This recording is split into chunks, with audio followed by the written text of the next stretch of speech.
গোপালগঞ্জ থেকে কামারহাটি আর গোটা বাংলার 88,000-এর বেশি বুথ লাল ঝান্ডা কেন বাংলা বাঁচাও পদযাত্রা করছে? বাংলা কি তাহলে মরে গেছে?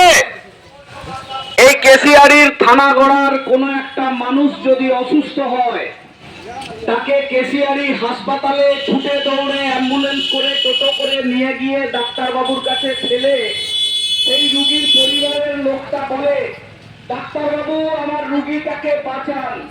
কিন্তু তখনও সেই রুগীটা মারা যায় না, কিন্তু ডাক্তারবাবুকে বলে রুগীটাকে বাঁচান। তেমনি এই পশ্চিমবাংলা মারা যায়নি। এই পশ্চিমবাংলা রবীন্দ্রনাথ, লালন, নজরুল, সুকান্ত, নেতাজি, ক্ষুদিরামের বাংলা।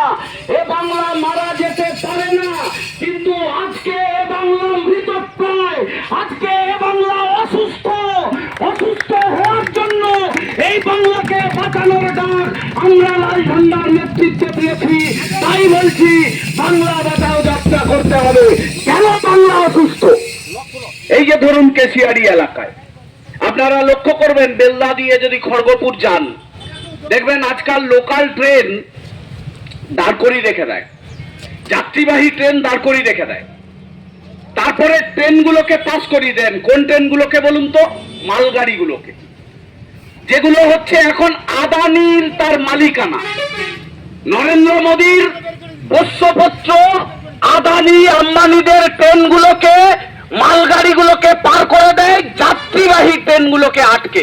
ঠিক একই রকম ভাবে ভাইপোর পেটুয়ারা এখানে কেশিয়ারি হাট হলে যাত্রীবাহী বাসকে ঘুরিয়ে দেয়, কিন্তু বালি গাড়িগুলোকে এই রাস্তার উপর দিয়ে ছেড়ে দেয়। উদ্দেশ্যটা বুঝুন, একই উদ্দেশ্য দুটো রাজনৈতিক দলের।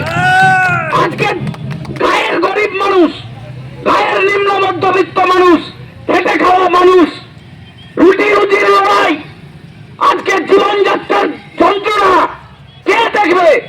আজকে দেখা যাচ্ছে গায়ের গরিবদের কোনো কাজ নেই, ক্ষেত মজুরদের মজুরি বৃদ্ধি নেই, কৃষকদের ফসলের দাম নেই, ফসলের ফলাতে গিয়ে ধান বীজ থেকে শুরু করে কীটনাশক সারের কালোবাজারি চলছে।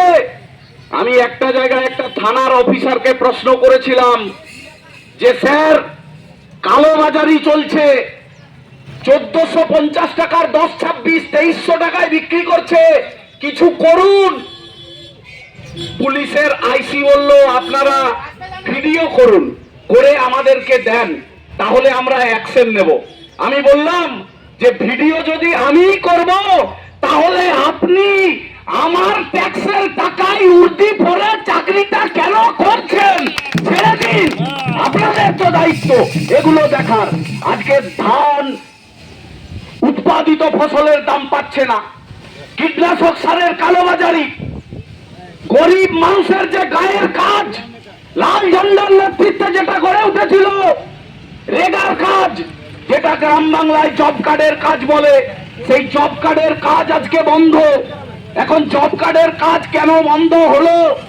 এই এলাকায় অনেক তৃণমূল বিজেপির নেতারা আছে, আমাদের কথা শুনছে।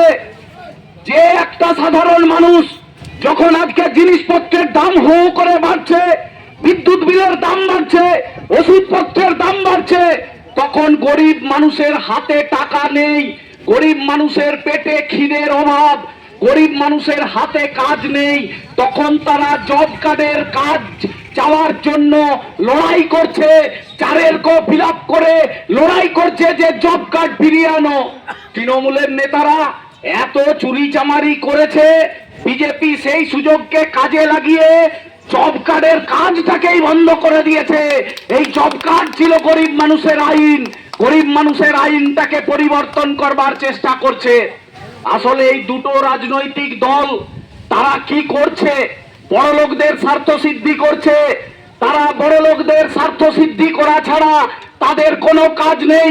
আজকে লক্ষ্য করে দেখুন, এই কেশিয়ারি এলাকায় অনেক আমার মা কাকিমা আছে যারা হচ্ছে বন্ধন, আশীর্বাদ ব্যাংক থেকে হাজার হাজার টাকা ঋণ নিচ্ছে। মমতা ব্যানার্জি বলছে উন্নয়নের জোয়ার হচ্ছে জোয়ার। আরে উন্নয়ন মানে কি? উন্নয়ন মানে মানুষের হাতে টাকা, মানুষের পেটে ভাত, মানুষের শান্তিতে ঘুম। যদি হাতে সবসময় টাকা থাকতো তাহলে আমার গায়ের মা কাকিদের কেন বন্ধন আশীর্বাদে ঋণ নিতে হচ্ছে, কেন ধার নিতে হচ্ছে, মাইক্রো ফিন্যান্সের নামে হাজার হাজার টাকা লুট হচ্ছে। আসলে এই দুটো সরকার লুটেরাদের সরকার। ওদিকে মোদি পাহাড় জমি জঙ্গল সবকিছু আদানি আম্বানিদের কাছে তুলে দিচ্ছে, বিক্রি করে দিচ্ছে। আর এদিকে দিদি তার চেলা চামুন্ডাদেরকে দিয়ে সুবর্ণরেখা নদীর বালি আর খালের মাটিকে লুট করে নিজেরা আখের গোছাচ্ছে। এই লুটেরাদের বিরুদ্ধে বাংলাকে বাঁচাতে হবে। লুটেরাদের বিরুদ্ধে বাংলাকে বাঁচানোর আহ্বান নিয়েই আমাদের বাংলা বাঁচাও পদযাত্রা হচ্ছে। এই পদযাত্রায় আপনারা সামিল হন। এই আহ্বান জানিয়ে সকলকে অভিনন্দন জানিয়ে আমার কথা শেষ করছি। ইনকালাব জিন্দাবাদ।